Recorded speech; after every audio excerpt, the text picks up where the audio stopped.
Bonjour mon ami, ici Pierre Kawedeou et tous les jours sur cette chaîne je partage une vidéo pour aider les jeunes gens intelligents à adopter le bon état d'esprit.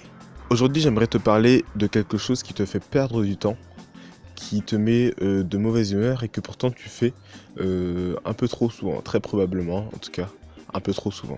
Cette chose c'est les discussions, pas les discussions papotage, mais les discussions quand tu défends une opinion et que la personne en face, elle défend une autre. Parce qu'en fait, quand on fait vraiment attention, dans ces discussions, plus tu as tort, plus tu vas essayer de prouver que tu as raison. Donc vous êtes deux personnes à essayer de prouver à l'autre que vous avez raison, en sachant que même si vous avez tort, ou que même si l'autre personne a tort, jamais elle nous dira « bon ok, t'as raison », tu vois. D'autant plus que parfois personne n'a raison, mais les deux camps vont chacun défendre leurs opinions, sans même vraiment écouter ce que l'autre en face dit, et au final, vous repartez exactement comme vous étiez venu. Celui qui pensait A, il continue à penser A. Celui qui pensait B, il continue à penser B. Tu vois. Donc au final, à quoi est-ce que ça aura servi? Ça aura servi à faire perdre du temps, premièrement. Et ça aurait juste créé de la haine entre les deux participants. Et je sais vraiment bien de quoi je parle parce que moi-même, j'avais vraiment du mal à dire que quelqu'un avait raison. Et souvent, je venais avec des affirmations très tranchées. J'avais tendance plutôt de dire que je pensais que c'était ça. J'avais plutôt tendance à dire c'est ça et tous les autres trucs c'est faux, tu vois. La caméra n'est pas très droite, j'ai l'impression. Et ça m'a rappelé une discussion totalement débile que j'avais eue avec un ami il y a quelques années de cela, mais je sais pas pourquoi, mais elle m'a vraiment marqué celle-là. En fait, on se demandait qui était le meilleur entre Orelsan et Booba. Enfin, on se demandait même pas en fait, non, on essayait chacun de prouver que l'un était meilleur que l'autre. Moi je disais que c'était Orelsan le meilleur, alors que en fait Booba je les connaissais pas vraiment. Lui il disait que c'était Booba le meilleur, alors qu'il connaissait pas vraiment Orelsan. Et ça avait duré longtemps, on s'est débatté comme on pouvait pour essayer de prouver qu'on avait raison. Et en plus il y avait des gens autour, et quand il y a des gens autour, quelque chose de très pervers se met en place, c'est qu'en fait tu n'essayes même plus de convaincre ton opposant, tu essaies juste de convaincre la foule en fait, parce que si la foule elle pense que tu as raison, tu as automatiquement gagné. Mais là, c'était particulièrement débile parce que, de toute façon, c'est de la musique, donc, c'est chacun ses goûts, tu vois.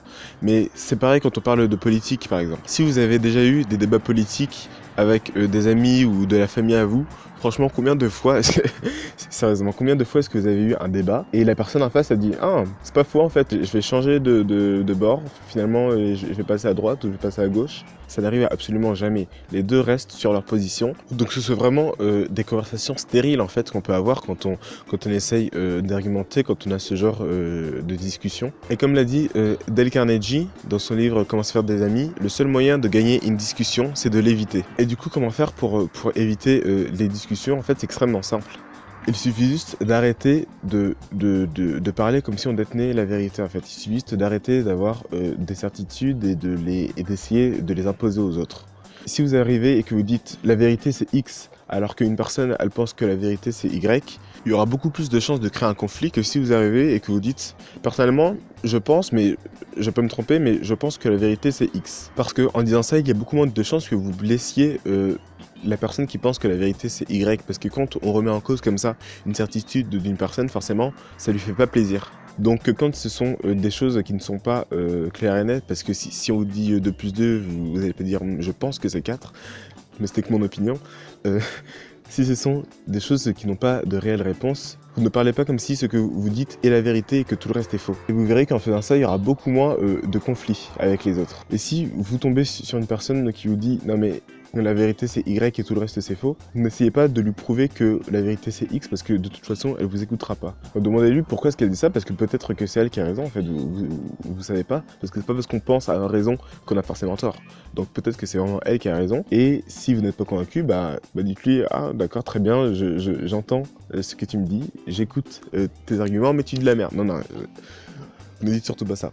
Mais considérez ce qu'elle vous dit, écoutez-la vraiment, et ne vous braquez pas parce que vous n'êtes pas d'accord a priori avec elle. Et si vous n'êtes pas d'accord, eh bien passez tout simplement à autre chose et n'essayez pas de la convaincre de rejoindre votre opinion parce que vous n'y arriverez très certainement pas et vous allez juste perdre du temps et créer des conflits avec cette personne. Donc voilà mes amis, gagnez du temps et restez de bonne humeur en évitant les discussions.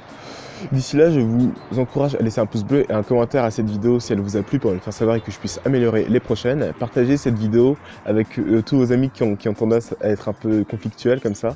Peut-être que ça pourra aider. Et évidemment, je mets une vidéo par jour sur cette chaîne, alors abonnez-vous pour ne rien rater. Pardon. C'était Pierrick Yawedehou. Appliquez ce que vous apprenez. À demain. Salut!